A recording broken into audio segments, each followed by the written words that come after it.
Assalamualaikum warahmatullahi wabarakatuh. Perkenalkan, nama saya Destiana Puandasari dengan NPM 20530530021. Di sini saya akan membuat video pembelajaran dengan mata kuliah Pendidikan Kewarganegaraan tentang dinamika demokrasi di Indonesia dengan dosen pengampu Ibu Dayurika Perdana Magister Pendidikan dan Bapak Dr. Andes Muhammad Mona Ada, Magister Pendidikan.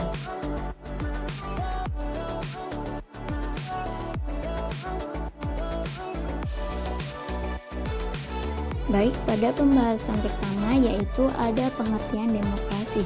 Demokrasi adalah salah satu bentuk sistem pemerintahan sebuah bangsa atau negara yang mengedepankan kebebasan untuk seluruh warga negara dalam hal politik, yaitu di mana penduduk atau masyarakat bisa memberi dan menyalurkan pendapat mereka tentang kelangsungan politik yang berjalan dalam negeri mereka, baik itu saran, kritik, atau pendapat lainnya. Yang kedua, pilar utama demokrasi. Salah satu pilar utama demokrasi adalah adanya multipartai politik dalam satu negara. Negara Indonesia dengan masyarakat yang sangat majemuk sangat logis bila jumlah parpol begitu banyak, dan masyarakat yang terlibat di parpol benar-benar memanfaatkan ruang kebebasan berserikat untuk memperjuangkan cita-cita politik dalam sebuah negara demokrasi. Pada pembahasan selanjutnya adalah kritik yang sering dimunculkan, yaitu mereka lebih menikmati kebebasan akan tetapi menyepelekan kualitas dan substansi demokrasi. Salah satunya adalah untuk menjaring wakil rakyat yang benar-benar berkualitas, baik sebagai eksekutif untuk memajukan bangsa dan memakmurkan rakyat. Selanjutnya, jadi jangan ada anggapan bila parpol gagal dalam meloloskan calon anggota dewan. Ada 3 fungsi anggota legislatif, yaitu fungsi membuat undang-undang, fungsi membuat anggaran, serta fungsi pengawasan. Dan tentu fungsi dan wewenang anggota dewan inilah yang harus dipahami dan dimengerti oleh calon anggota dewan.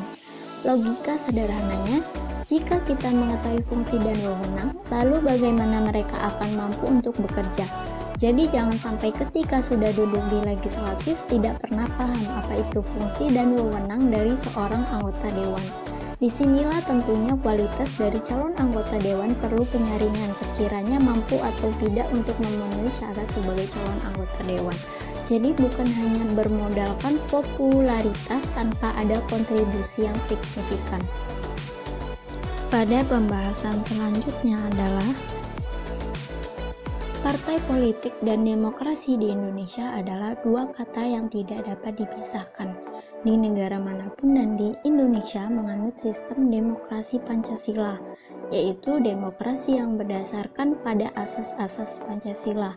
Pelaksanaan demokrasi di Indonesia dari masa ke masa tidaklah sama, mengingat Undang-Undang Dasar yang berlaku pun berganti-ganti.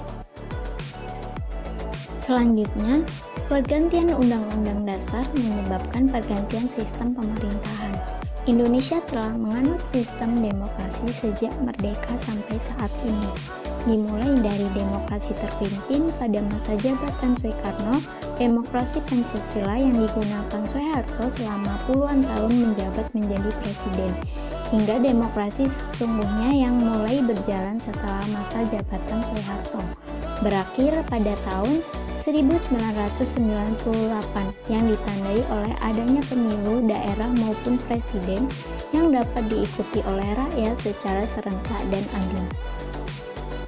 Demokrasi yang akan berlangsung serentak dalam pemilihan umum atau yang kita sebut sebagai pemungutan suara untuk memilih presiden dan anggota DPR atau DPRD adalah refleksi dalam kedaulatan rakyat, dan ini juga dapat kita sebut atau deskripsikan sebagai pesta demokrasi.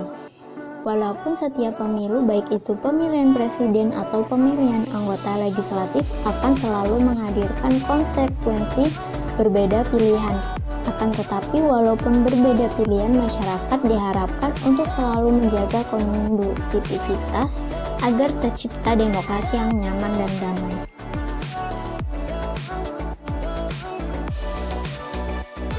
Ada hal lain yang lebih penting, yaitu terlibatnya para caleg untuk melakukan konsolidasi dan melakukan pemetaan basis suara, membaca kekuatan lawan, membentuk tim pemenangan, menyusun program-program yang akan ditawarkan kepada didapil masing-masing, dan untuk menghitung kebutuhan logistik yang sekiranya dibutuhkan. Dan dengan aneka kegiatan ini tentu diharapkan dapat membantu kondusivitas di setiap daerah pemilihan.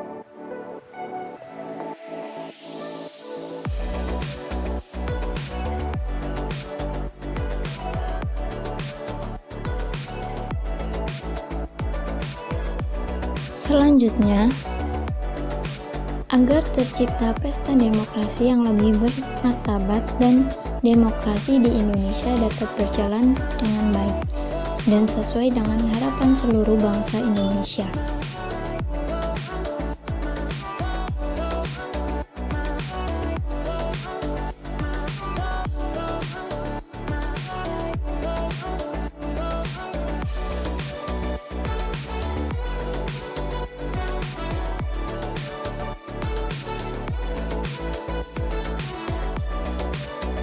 Sekian video pembelajaran yang dapat saya sampaikan.